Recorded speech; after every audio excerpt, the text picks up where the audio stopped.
Uno podría preguntarse, ¿qué puede decir una carta tan corta que apenas ocupa una página en la mayoría de las Biblias?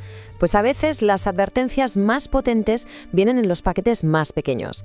Hoy vamos a sumergirnos en la carta de Judas, un texto que es breve, sí, pero que está cargado de una urgencia que la verdad resuena con una fuerza increíble a través de los siglos. Fijaos, algunos teólogos la han llegado a describir como una pequeña bomba atómica. Y creo que la imagen es perfecta, ¿no?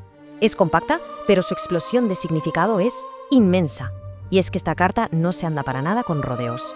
Para entender de verdad la advertencia de Judas, vamos a hacer un pequeño viaje en el tiempo, a una leyenda que todos conocemos, la del caballo de Troya. Durante años y años, el ejército griego no pudo conquistar la ciudad por la fuerza. Sus murallas eran sencillamente impenetrables. Así que, ¿qué hicieron? Cambiaron de estrategia, tiraron de astucia, construyeron un caballo de madera gigante, lo dejaron a las puertas de la ciudad y fingieron que se iban. Los troyanos, pensando que era un trofeo, un regalo de los dioses, lo metieron con celebraciones y júbilo dentro de sus murallas. Y esa, claro, fue su perdición. La ciudad no cayó por un asalto frontal, por un ataque desde fuera. Cayó porque el enemigo ya estaba dentro. Esa misma noche, los soldados que estaban escondidos abrieron las puertas y Troya fue destruida. Quedémonos con esta imagen, porque la idea de un peligro que se introduce en secreto, desde dentro, es la clave para entender la carta de Judas. Vamos con el primer punto. Una alerta inesperada. Y es que Judas, el autor de esta carta, y que por cierto era medio hermano de Jesús, en realidad no tenía intención de escribir una advertencia. Su plan era completamente diferente, pero algo le obligó a dar un volantazo. Su idea original, lo que él quería, era escribir sobre nuestra común salvación. O sea, una carta para celebrar, para profundizar en las buenas noticias que unían a todos los creyentes. Un mensaje de ánimo, positivo, algo para construir. Pero de repente algo pasó. Su pluma se tuvo que convertir en una sirena de alarma, en una señal de emergencia. El peligro no estaba fuera, en la persecución del Imperio Romano, no. El peligro se había infiltrado, justo como el caballo de Troya, y ya estaba dentro de la iglesia, retorciendo la verdad desde el corazón mismo de la comunidad. Bien, entonces, ¿cómo era exactamente este ataque? ¿Qué forma tenía? Judas no nos deja con la duda. Es increíblemente preciso al describir la táctica del enemigo. Vamos a verlo. Mirad, Judas usa una palabra griega que es fascinante, pareisduno. Describe a alguien que se cuela, que se desliza por una puerta lateral, que entra sin que nadie se dé cuenta. Estos falsos maestros no llegaron gritando «somos herejes». No, claro que no. Entraron usando el lenguaje cristiano, cantando las mismas canciones, hablando de amor y de gracia, pero con una agenda oculta. Y aquí vemos su distorsión central, la jugada maestra de su engaño. Era sutil pero letal. Tomaban el increíble concepto de la gracia de Dios, que es libertad del pecado, y lo retorcían hasta convertirlo en libertinaje, en una licencia para pecar. Su lógica era algo así como, oye, si Dios siempre perdona, si su gracia es infinita, entonces ¿qué más da cómo vivamos? Una idea terrible. Para demostrar que Dios se toma esto muy, pero que muy en serio, Judas nos lleva a un recorrido rapidísimo por lo que podríamos llamar el Museo de la Justicia Divina. Nos presenta 3 casos históricos del Antiguo Testamento como si fueran pruebas irrefutables en un juicio. La primera sala de este museo nos muestra a la generación que fue salvada de Egipto. Ojo, experimentaron la gracia de Dios de una forma milagrosa, vieron cosas increíbles, pero a pesar de eso, su incredulidad y su rebelión constante les costaron todo. La lección es directa y clara. Una experiencia pasada con Dios no te da un cheque en blanco para el futuro. Seguimos. A continuación, Judas nos recuerda a los ángeles que no guardaron su dignidad. ¿Qué significa esto? Que estaban insatisfechos con la posición que Dios les había dado.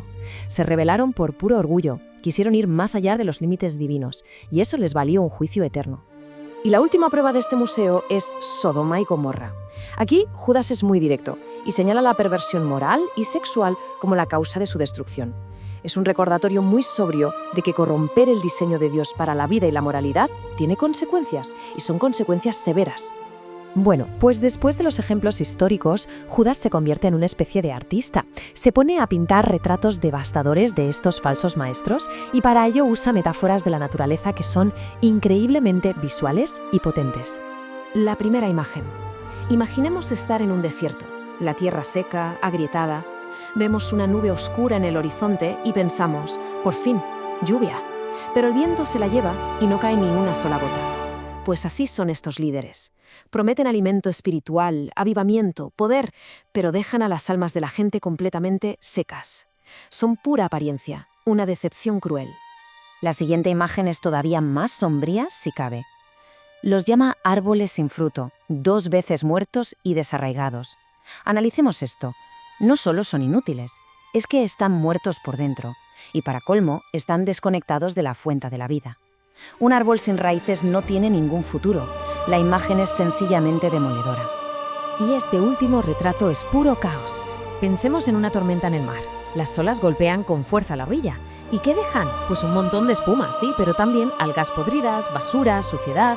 Pues igual, estos maestros hacen mucho ruido, montan mucho espectáculo, pero lo único que producen al final es desorden, suciedad y vergüenza. Ante este panorama tan sombrío, la pregunta es inevitable. ¿Vale? ¿Y entonces? ¿Qué se puede hacer? Judas no se queda solo en la denuncia, nos ofrece un plan de defensa que es claro, directo y muy práctico. Si el peligro es tan real, tan sutil y ya está dentro, ¿cómo luchamos? Pues Judas nos da una estrategia de defensa que se basa en 3 puntos clave.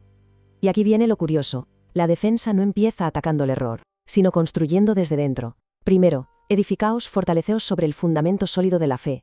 Segundo, manteneos en el amor de Dios, no de forma pasiva, sino obedeciendo activamente. Y tercero, solo con esa base sólida es cuando podemos lanzarnos a una misión de rescate. Pero esta misión de rescate no es igual para todos, requiere discernimiento. Judas dice que con algunos hay que tener paciencia, pero con otros la urgencia es máxima, hay que arrebatarlos del fuego. La regla de oro, sin embargo, es clara. Hay que amar a la persona mientras se aborrece la contaminación del pecado. Pensemos en un médico que trata una enfermedad muy infecciosa. Quiere salvar al paciente con todo su ser, pero usa guantes y mascarilla porque odia la enfermedad y no quiere contagiarse. Es esa misma idea. Después de todas las advertencias, el fuego, el juicio, la corrupción, Judas podría habernos dejado con una sensación de miedo, pero no lo hace. Termina su carta dando un giro espectacular, con una de las declaraciones de confianza más poderosas de toda la Biblia. Y aquí está la clave de todo. Nuestra seguridad final no depende de nuestra habilidad para detectar cada engaño o de nuestra propia fuerza para resistir. La confianza definitiva descansa en el poder de Dios para guardarnos, para protegernos y para llevarnos hasta el final. Así que la carta de Judas nos deja con esta reflexión. Los infiltrados son una realidad. La falsa doctrina es un veneno, pero nuestra esperanza no está en nuestra propia capacidad para detectarlos a todos. Nuestra esperanza está en aquel que es poderoso para guardarnos sin caída. La pregunta entonces no es si el peligro existe, sino en quién hemos puesto nuestra confianza para superarlo.